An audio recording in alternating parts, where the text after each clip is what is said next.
Thank you, Andy, and everyone. Are you all able to hear me okay? It sounds like Kathy's got me squared away, which is good, good. Well, thank you so much for the opportunity to be here. It was providential. Andy just called me up, as he said, and I was typing away at my desk. And I really had put this material together for a church in Colorado Springs, which I may still get back to at some point in time, but this, obviously, God knew what he was doing and had this design for us today. And this is an opportunity for me to go back and retrace some steps that I was taking a couple of years ago, as I was writing it. I published this last year, and it's been an opportunity for me to be able to just extend some of the ministry that I'm doing at Palm Beach Atlantic. So first of all, welcome and thank you, and greetings from PBA. I am, I guess, technically the Associate Dean, as well as an Associate Professor of Management, as well as something they call a Senior Fellow for Biblical Leadership at our new Center for Biblical Leadership, led by Sam Verhees. And so those of you who are into leadership, Christian leadership, I put a little plug in that's something that Sam is really working to instill more and more work resources available for men who are and women who are active in leadership roles and interested in that. So I make a note of that for CBL. Where we're headed, as Andy alluded to, I came to Florida in 2004 with the hurricanes, or at least one of those hurricanes years. You might remember that was the Francis, Jean, Charlie. It was a transition for me. We thought that I spent 4 years at the Air Force Academy in Colorado Springs and met my wife there in 1987. And then we came back. We spent a few years in Southern California, and then we came back to Colorado Springs, and we thought we would never leave the Springs. We just thought we were always going to be in Colorado. But there's something about a state where it is potential for snow 11 months out of the year. And I used to say 10, but I think it snowed in August this year, if I'm not mistaken. It was really, really early. And it was always just a little chilly. I had grown up in the Southwest. And it was some sub-zero day in February of 2004. And I had been being kind of asked about, hey, would you be interested in talking with a company called Harris Corporation in Melbourne? And I had been doing work in defense and aerospace along the lines of something that they were very interested in, and so I was putting them off a little bit. And one February day, as I said, I was typing away at my computer and looked out at the sub-zero, frost on the window panes, and I just said, I'm just going to talk to these guys in Melbourne, So I looked at their website, and they said, it's 74 degrees in Melbourne, Florida. What's it like where you are? So I was like, well, look, it's at least worth a conversation, and that's what got me and my wife started to come here in 2004. We spent 15 years in the Space Coast. I really am higher ed only for the last 3 years. It truly is a second career for me. And there's a story behind that, which I'll tell you a little bit later. But we didn't move down to West Palm until last year, physically relocate to West Palm. I was kind of commuting back and forth from the Space Coast. During that period of time was the time in which I wrote a lot of this. And so I think that some of you have gone through and already done a little bit of looking at the book. And I'm going to reference the book and actually read from the book a fair amount today. So I'll just kind of give you page numbers, but page 4 is the diagram, the V diagram, which Andy referenced. And this is our kind of our roadmap. We're going to spend one session, this session, on the way down, if you will, the discovery phase. And we're going to spend the next 2 sessions on the way up, which is the deliverance phase. And let me say, and I'll say it a couple of times, that this is nothing more than a roadmap. A lot of it is personal in nature. I've tried to kind of broaden it from the perspective that will make sense to a lot of folks, but it's written from personal experience. I had one person reach out to me a few months ago from California, I think he was, and he said, "Can you tell me when your soul became quieted?" And I just kind of laughed. And I said, well, I've had moments, really intense periods of quietude. And then I've just had periods in which I almost forgot everything I wrote in the book. And so I have to keep coming back to remember, and we'll talk more about that. So please do not take me as the person who has done anything more than perhaps try to provide some nuggets or a pathway on our journey. So the V is organized into two parts, as shown. The first 6 chapters, we'll cover a couple of them, of discovery, take us downward, and it diagnoses what we would call a pathology of disquiet. The final 6 chapters take us upward with, again, that journey, if you will, that pathway towards recovery and healing. And it's a journey that I'm going to be on, I'm quite sure, for the rest of my life. This side of heaven, the quietude that we're seeking is always going to be somewhat elusive. I also want to begin by saying, or kind of with the end in mind, as the expression says, in the conclusion of the book, on page 141, it's a short book, I say, quieter souls are freer souls. Those unburdened from nonstop attacks of shame and guilt, which we'll talk more about, are able to give more freely of themselves. Quieter souls who know who God says they are and how their identity needs can be met. They, in turn, are able to help others do the same. Quieter souls can see life circumstances in a more hopeful way because they know the God of the circumstances. We'll talk about that in the second lesson. And they're much more able to pass that confidence and hope on to others. Quieter souls are more contented souls, less anxious, worried, and scared. In short, quieter souls have more of their life and love to give away. My goal in writing the book is not to check out of life. It's not to be the guy kicking his feet up, just relaxing, chilled out for the rest of life. Actually, my goal is quite the opposite.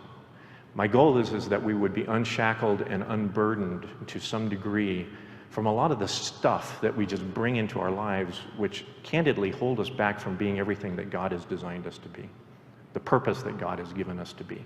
So I don't know if I want us to dress up in night suits, but when we think about the battle, when we think about what we're being called to do, quietude is really a means to enable us to be free to do more of that. So please don't hear me encouraging us to check out of life or to make life some monastery experience or an endless day at the beach. That's not it. It's actually quieter souls are able to do more in the kingdom of God and for His service because we're not hung up with a lot of the things that we bring. So let's chat a little bit about what I mean when I say disquiet. If you have an older version of Scripture, you probably have run across the term disquiet. You see it in the King James Version more than you see it in some of the modern versions. Sometimes, a lot of times, the modern versions will use words like troubled, downcast. Sometimes you get the impression that it's more associated with despondency, which it can be. But I've characterized it a little bit more broadly. I say disquiet is a state of troubled restlessness, anxiousness, agitation, and unease. Yes, it can be despondent, but it's just as much just that turbulence that I've tried to show here on the picture. Just the turbulent, swelled up restlessness and anxiousness. Agitation is a word that I like, the agitation of our soul. Can you identify with that? An agitated soul, just one that's just seems like it's just kind of on edge, and sometimes we don't even know why. Well, at the beginning of chapter 1, pages 9 and 10, I kind of characterize this in a personal way. I say, for as long as I can remember, I have lived with a decidedly disquieted soul, a soul perpetually fueled by flames of anxiety and discontentment. Over the years, I rarely gave it serious thought, assuming that there were many more important matters in life. There are not. In my experience, nothing is more important to recognize, excuse me, and remedy, because left unchecked, a disquieted soul is spiritually suicidal by nature. It ultimately charts a path of its own undoing. Now, this statement probably seems overly dramatic. After all, everyone deals with a little stress and a little dissatisfaction. It's not quite the same as turning into an axe murderer or robbing a bank. Everyone gets a little restless and discontented with life, with their jobs, with the circumstances, their spouses, and so on. Everyone wishes they made a little more money, got another promotion, or lived in a better neighborhood. Everyone can get obsessive, turn into a control freak, and find it hard to turn it off. Everybody can be overbearing, especially if they have a lot of demands and responsibilities. This is the world that we live in. And I looked at my life this way for decades, and I'll say even as a Christian, for decades. I learned to look past my inability to calm my soul even as I restlessly moved from one pursuit to another. The next job had to be done faster to meet self-imposed deadlines. Communication gadgets needed to be at the ready for fear of missing out, or what they call FOMO. Every task required excessive dedication so that no one would find fault with my performance. I trained myself to disregard a heart that was always anxious, overdriven, and dissatisfied, increasingly operating in an anesthetized state and not truly understanding why. I wrote that, and then when people ask me, give me the catchphrase for the disquieted soul, I say it's a book about the overs. Over-worrying, overthinking, over-protecting, over-perfecting, over-analyzing, over. And they say, that sounds like me. And I say, well, that's kind of the point. Because although some of us maybe are born into a little bit more disquietude, it's actually taught, I mean, it's in social science, that there are people who are just a little bit more, pardon the term, neurotic. It's true. And I'm probably in that camp. Truth be told, I think everybody to some degree can relate to some of the things that I maybe just described. Is that true? Is that true? So that's how I define disquiet. And so we're going to go down the V a little bit, not all the chapters, but the big ones. And we're going to do a little bit of investigation. We'll do some detective work. We'll do some pathological studies of maybe why it is that we struggle with some of this stuff the way we do. So let's jump in, and let me start with February 14th of this year. I was doing a conference in Orlando, and I had been invited, my wife and I had been invited to go to a former student's wedding the next day in Bradenton. And so it was a day not unlike this. A lot of rain had fallen. It was dark. It was an area of Bradenton I was not familiar with, and it was very oily, and I had been driving. I've driven, like many of you, for lots of decades, never anything like this, but that was my day, where I slid across the overpass, hit a one-way sign, and went right into oncoming traffic. And fortunately, providentially, just kind of walked away with a little bit of a sore neck, as did the other person that I hit head on. But the car did its job. The car and Jesus Christ gave their life for me. Sorry. But the car, you know, it is no more. And it reminded me of a nice way of introducing this idea of threats. When is the first time that you realized that we live in a scary place? We live in a scary world. Now, a lot of us may not want to necessarily identify with that. I mean, we're guys, we don't talk about fear a lot. You know, it's like some of the things that we think about, what we don't talk about very often. But I think that in order to really understand the root of some of the disquietude that we may be carrying around, we need to understand the power of threats. The power of threats. Not just these big threats like this, which can be life-changing or life-ending, but all of the threats that tend to group up and clump up and haunt us. Some of them that we're not even aware of. Let me give you mine. And this is just a story. This is a story I tell. I've told it a number of times. and let's see if this is something you connect with. More and more, since the writing of the book, I've been writing about narratives. Someone who writes a lot about narratives and about life narratives and about what he calls the stories that we tell ourselves is a gentleman named Kurt Thompson. And he has a book, I believe it's called The Stories That We Tell Ourselves, or at least that's a subtitle. And I like that, because as I've been thinking more and more about this stuff, I've been realizing that we construct narratives in our lives. It's the way our brain works. We can't make sense of every single little piece of detail and particle that especially if you're like me. I just celebrated my 20,000th day on Earth. Who counts this stuff? Well, I do. And there's online calculators that will tell you how many days you've lived on Earth, and October 1st was my 20,000th. And you can't, and so you can relate. We can't keep track of 20,000 days worth of stuff and process it all. So what we begin to do is we begin to remember or rehearse the things that really have shaped us, right?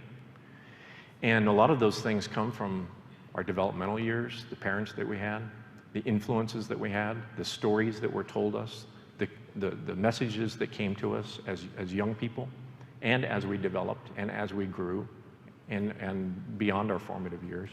And we begin to tell, and we begin to construct narratives. And those narratives are actually then begin to be the filters by which we look at life. Think a little bit about that we begin to rehearse those narratives enough that becomes somewhat of the lens in which we look at life. I have a catchphrase for my narrative. My narrative is this: whatever you do is not good enough. It's a narrative that I heard very often when I was growing up by a very demanding father who heard the narrative himself. It was a narrative that it was very easy to pick up on in 8 years of military school. It was a narrative that I probably came out of the womb, with a little bit of that DNA just kind of tuning me into whatever you do is not good enough. That's a shame statement, by the way, and we're going to talk a little bit about that, but that's my catchphrase. My wife has a different catchphrase. Her catchphrase is, "You don't matter." She was a fourth born, last born. She was always the tag-along. She was always the person who kind of got forgotten. And she began to live her life with the assumption or expectation that she didn't matter. And then she began to process, as did I, most things through that lens. When I came to Melbourne, I used to drive across the causeway, Melbourne Beach, we lived area. I used to drive across the causeway to get to Harris every single day, and I'd drive down across the causeway, and then I'd go down US 1. And there was a ministry for homeless men, people, but they were also encouraging them to get out and to work. And so you'd see a lot of day laborers, and I would drive past those day laborers every single day. They were waiting for someone to come and pick them up so that they could do some, cut trees or grass or whatever it was, whatever they could get employed for the day. And I would drive by every single day, and subconsciously, I began to pick up on the fact that I was telling myself, you're going to be one of those guys, just a matter of time. I'm like, okay, I'm driving to Harris Corporation, they like me, I like them. I'm doing fine, I'm making plenty of money. What is going on here? What is this narrative that just keeps telling me that I'm going to eventually, the narrative was, you're going to fail. You're going to have to, you're not going to be able to take care of your family. I had 3 young children at the time that were growing. You're not going to be able to take care of your family, and you're going to be one of them. One of them is not bad, by the way, but it was a sense of failure. You're going to lose everything that you have. You're going to lose your possessions. You're going to lose your house. You're going to lose your job. You're going to lose your family. You're going to lose all of it. And a lot of times, I didn't even realize that I was telling myself this or that I was hearing this voice, but it was a voice that I was hearing, and then I began to react to the voice. And some of the ways in which I reacted was the reason why I started writing this book. What's going on here? What is going on? There's no basis for this. There was no rational basis for me to believe these things, but this was the narrative that I was conditioned to believe, and it was beginning to play out. Threats, page 22 says, are imagined or anticipated life events having the potential to cause us pain. I was afraid of the pain of failure. Threats of pain can come in many forms, not only physical but emotional, such as shame-based feelings of rejection and devaluation, feelings of abandonment, and the loss of personal security. That was a big one. Because disquieted souls are fueled by various combinations of shame and pride, we'll talk about this in a moment, we are hypersensitive to emotional pain like ridicule, rejection, and humiliation. Ridicule, rejection, and humiliation. Threats come in many forms. Many of them are imagined. Some of them come to be. But threats, I would suggest, are the impetus, the stimulus, the catalyst for almost all of our disquiet. It's the starting point, if you will, for disquiet. But we're not going to be able to appreciate how those threats take place unless we understand what the soil beneath the garden is. And I'm going to suggest to you that that soil, that you know, when you plant your garden, what's underneath, their names are shame and pride. Shame and pride, and I say in the book, disquiet lives in the same home as discontent, anxiety, perfectionism, impatience, control, despondency, and addiction. But disquiet has two parents. Their name are shame and pride. We hear sometimes about pride. We hear about that because that's a seven deadly sin thing. Shame has a way of kind of slithering around and not always getting to the surface. Kurt Thompson actually says this. He's written some on it. Others have too. It's starting to get more attention now in some of the modern writing.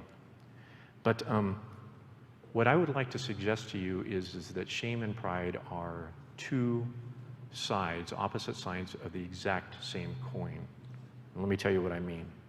At first glance, page 14, shame and pride seem to be strange bedfellows. Shame hides while pride boasts. Shame feels inferior while pride feels superior. Shame hears voices of disapproval while pride hears voices of applause. Shame defensively hides in the shadows. Pride bombastically parades in the streets. Ironically, shame and pride may start in opposite places, but they lead to the same destination. Neither can see past itself. And I expand on that later on page 71, where I say disquiet is born out of shame and pride, but shame and pride have their origins in a flawed sense of self for the believer, for the Christian. And we'll unpack that more next hour. Shame stems from recognizing our deep defects and trying to cover them up. Pride stems from sensing the splendor of our Creator and seeking that splendor for ourselves. This is why I previously stated that paradoxically, the disquieted soul constantly tries to feel superior while actually feeling inferior. Shame and pride are always at work against us. I might suggest that if we take the Genesis narrative seriously, shame and pride are the first two evidences of the fall. How do I know this? Well, first of all, they hid. Okay, our parents hid in their nakedness and their shame. And second of all, we begin to see immediately the desire, if you will, for them to be as God. That's how they were tempted. Which comes first, pride or shame? I can't answer that question. I'm not a good enough theologian. I don't know that anyone can, but I can tell you that if you think about it long enough, they actually go together for the reasons that I just described.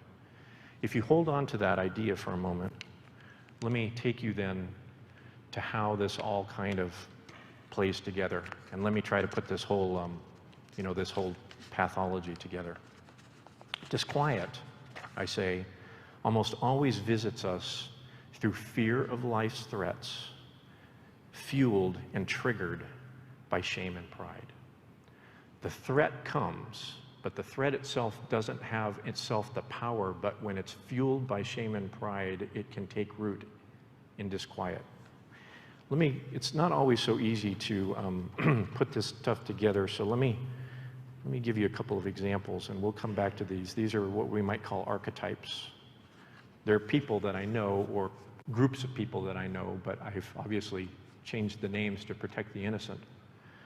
One of them is me, for sure. John is a corporate executive, page 24, who's had a successful sales career, but his company has a new CEO, and several of John's counterparts have recently been let go.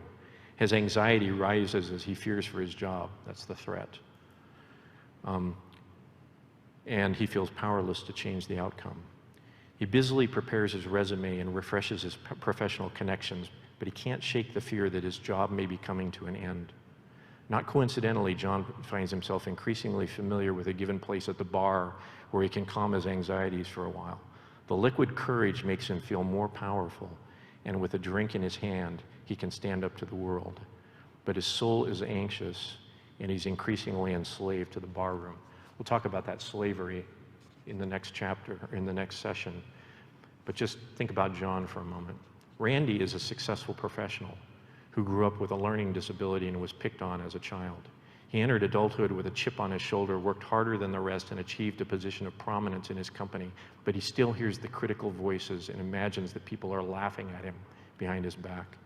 He tries to control his life by keeping everything just right. He wants the perfect image, the perfect wife, the perfect children, the perfect presence on social media. But under the surface, he's constantly dissatisfied. He is a disquieted slave to his perfectionism. I'm going to skip one. Kelly and Jack have been married 5 years, and his highly demanding personality is beginning to take its toll. Kelly is increasingly anxious about Jack's strict expectations and strong criticisms of her, but feels powerless to change him.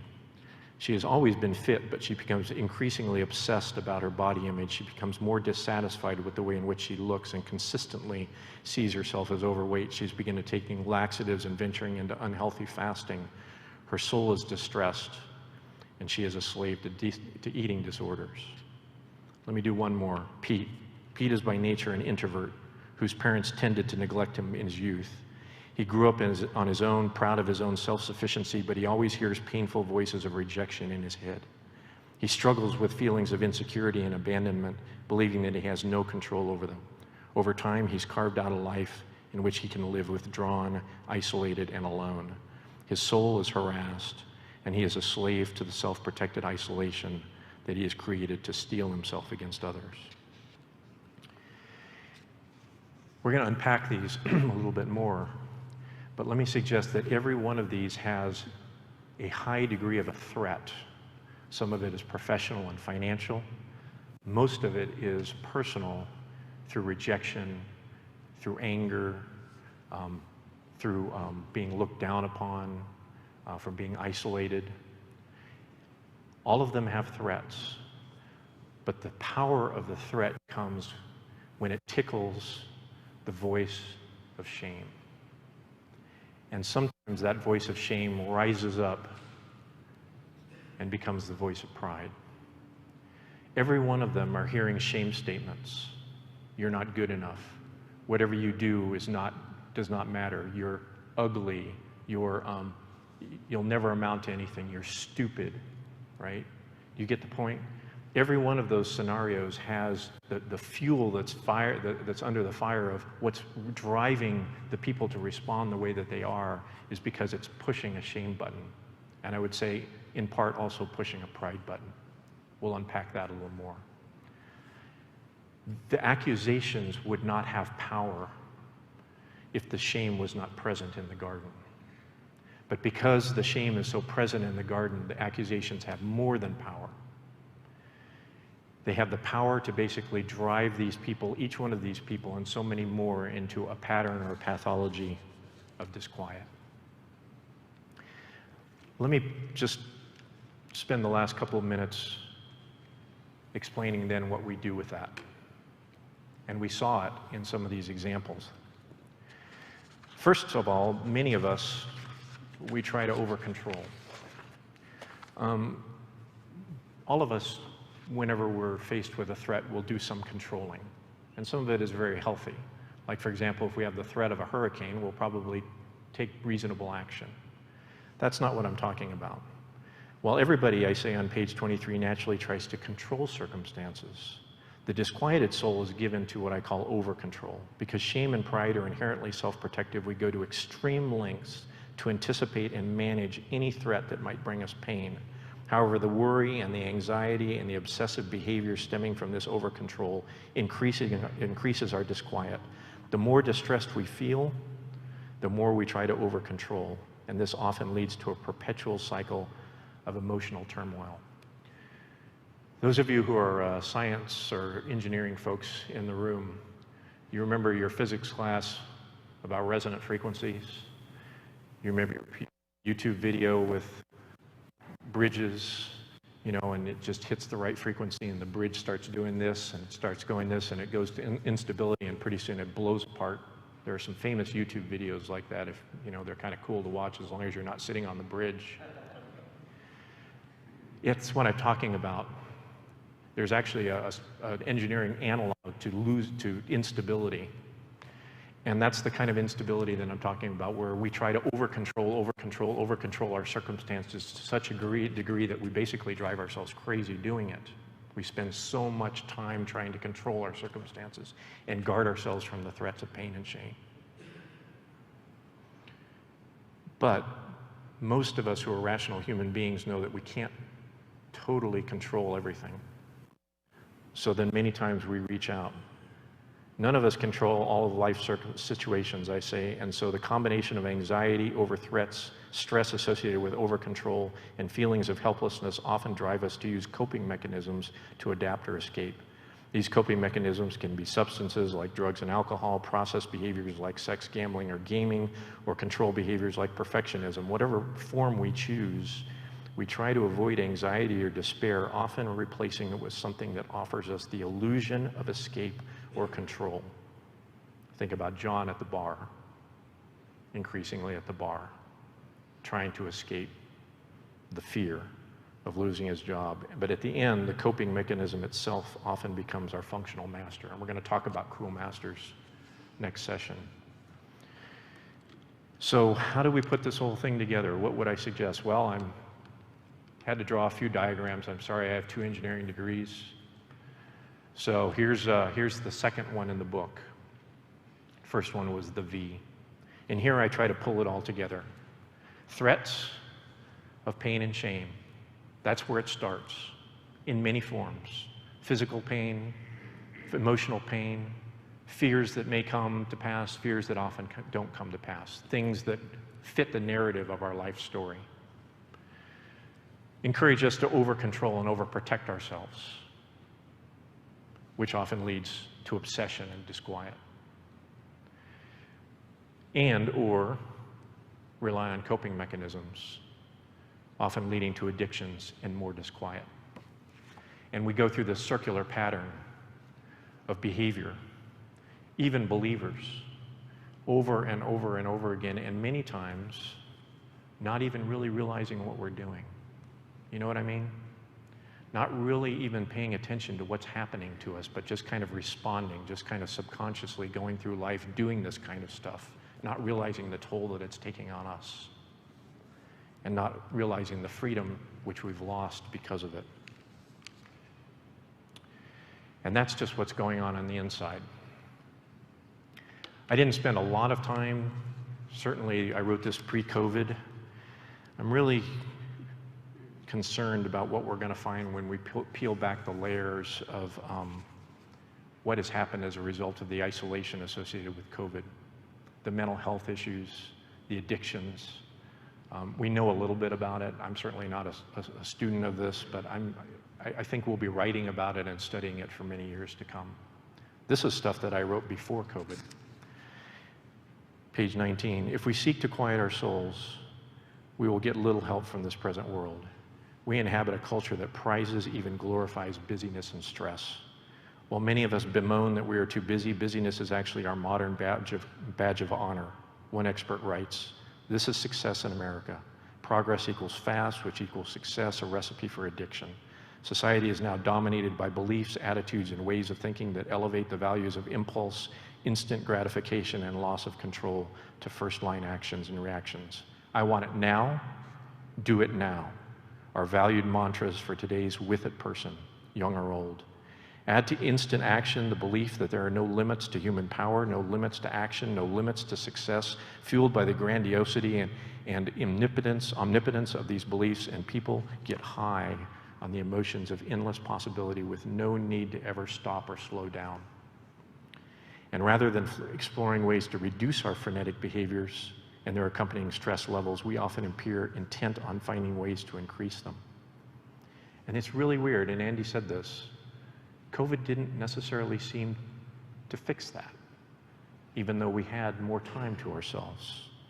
Some experts have proposed that psychological demands to never slow down actually comes with an underlying tendency to equate busyness with importance, or maybe pride.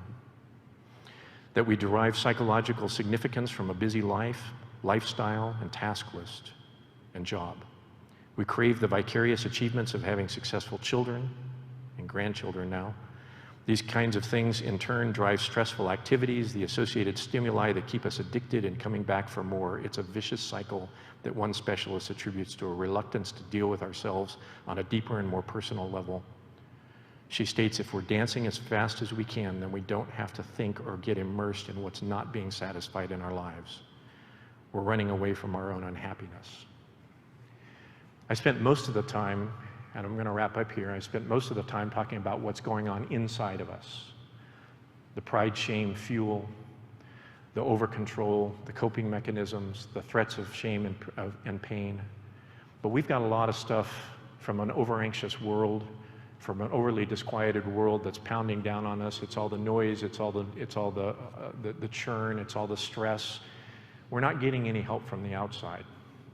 We've got it coming both ways, from what's going on in our hearts as well as what's coming on because we have a very disquieted society. So at this point, we're all feeling wonderful, right? You're like, Andy, why did you bring this guy? He's so full of cheer. Such a happy way to get our retreat started. Well, like everything, and including the gospel, maybe especially the gospel, we have to spend some time with the problem before we can spend some time with the cure. The good news is we only talk in one session about the problem, and we talk in 2 sessions more about the cure.